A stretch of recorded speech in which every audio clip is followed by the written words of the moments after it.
اخبار کوتاه، دقیق و مهم روز دوشنبه. مولوی عبدالکبیر حفظه الله در دیدار با جنرالان و قماندانان اداره اسبق گفت هیچ گونه تهدید برای کارمندان نظامی و سیاسی اداره پیشین در کشور وجود ندارد. سرپرست وزارت ارشاد، حج و اوقاف در دیدار با مسئول امور دینی ترکیه روی همکاری‌های مشترک، استحکام روابط دینی و فرهنگی و تبادل نظر بین علمای دو کشور گفتگو کردند. در اداره اسبق شاهدالله صافی، رئیس مجوز کار اتباع خارجی وزارت کار و امور اجتماعی، از طریق کمیسیون تماس با شخصیت‌های افغان به کشورش بازگشت.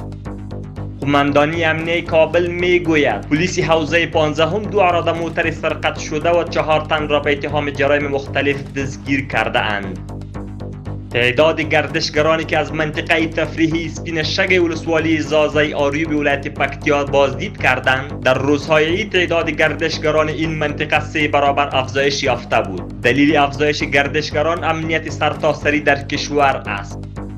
شاروالی کابل میگوید در گذر دهم ناحیه پنجم در کوچه کانتینر کار کانکریت ریزی سرک‌های فرعی ادامه دارد.